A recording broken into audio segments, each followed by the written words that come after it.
They laughed when she asked for a rifle.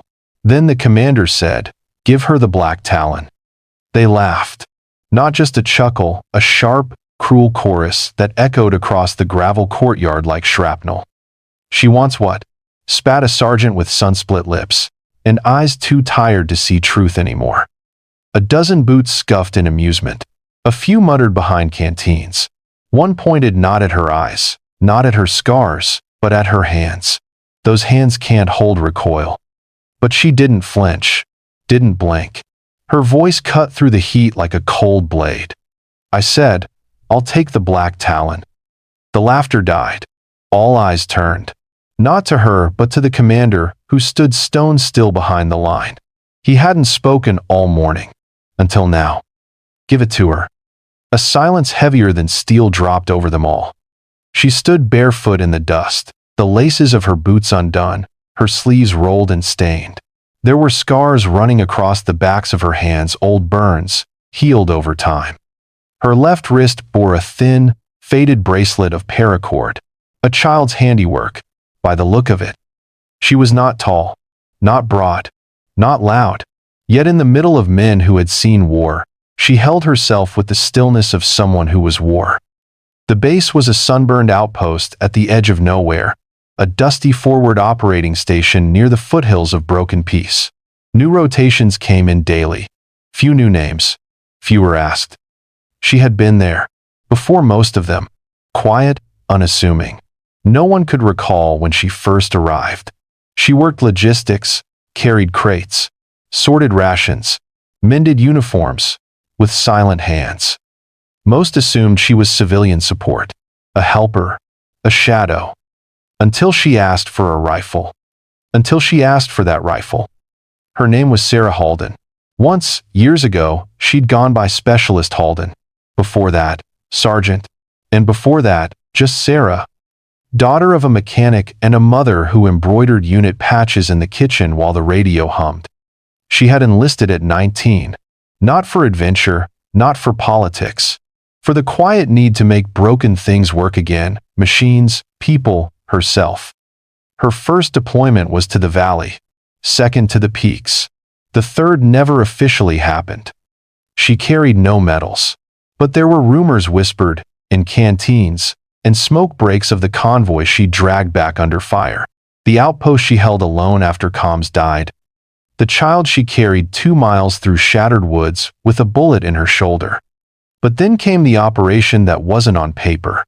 Her unit was ambushed. Only 4 came out. She walked 26 hours to the evac site. She never spoke of what happened in those hills, but when the brass tried to offer her a desk, she declined with a smile and disappeared. Now, years later, she returned, not in uniform, not in rank, but with eyes that remembered. And a name on her wrist. Benji. Her nephew. 8 years old. The bracelet was his. She had promised she'd come back. She did. It began with an incoming call, enemy movement, near the perimeter. A recon squad down. A missing drone. No confirmed casualties, but the tremble in the comms operator's voice told another story. Volunteers were needed for a midnight retrieval. Risky. No guaranteed cover. No air support. The kind of mission they used to call ghost walking. Names were being called. Men were stepping forward. Mostly rookies. Green. Eager. Some smirking.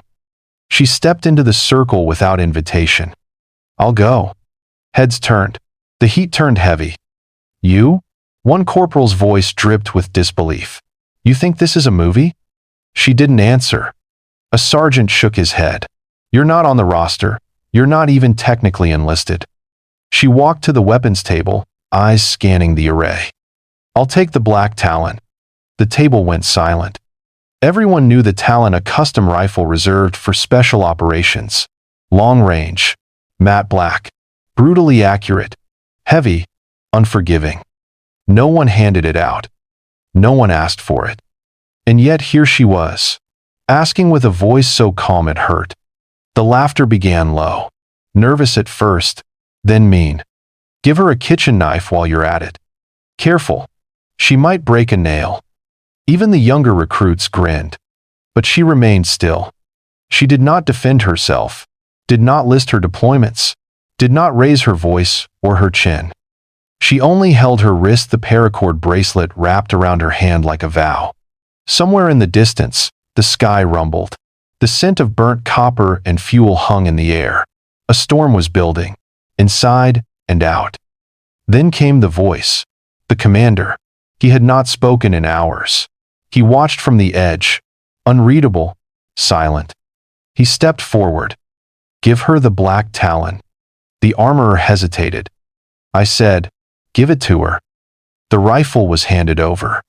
She took it like a pianist greeting an old friend, ran her fingers over the grip, checked the chamber, balanced the weight with practiced ease. The laughter died for good.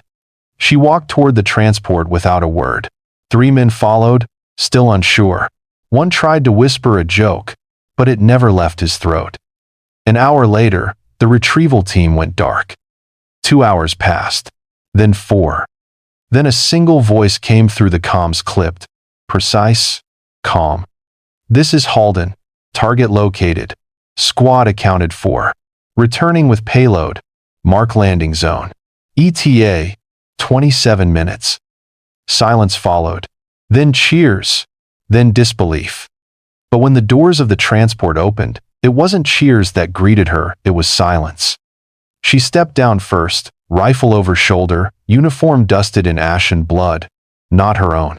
Behind her, 2 men walked, one limping, one carried on a makeshift stretcher, both alive. She didn't speak, didn't wait, just handed off the Talon and walked back to the shadows. You don't measure strength by volume. You measure it by what keeps standing when the dust clears. She never shouted for respect. She earned silence that spoke louder. They thought she came with nothing. Turns out, she carried everything that mattered. The next morning, the courtyard changed. Where laughter had echoed, silence now lingered. The Talon was placed in the main display not for retirement, but as a mark of legacy. A small plaque beneath it bore no name. Just a single sentence. Returned by the one who never left. Volunteers gathered again that afternoon. Another mission posted. Another line drawn. This time, no one laughed when she stepped forward. They simply made room. Even the commander nodded. 3 days later, a care package arrived from back home. Inside, a child's drawing of a woman holding a long black rifle with a bracelet on her wrist, standing beneath a sky full of stars. The caption, written in wobbly marker, "My aunt is a hero." In the end, no medals were pinned. No headlines ran. But in one forgotten outpost, stories changed. Men spoke differently, laughed less at silence, looked twice at quiet hands and what they might have held before. She wasn't the first to be dismissed. She wouldn't be the last. But for one moment, one mission, she turned mockery into memory, laughter into legacy, and silence into something sacred. If you know someone like Sarah, someone who doesn't need applause to matter, honor them. Say their name, or let silence carry it like a prayer. Comment where you're watching from. Share your thoughts below. And subscribe for more stories that honor those who fight battles we never see and still come home holding the world together with quiet hands.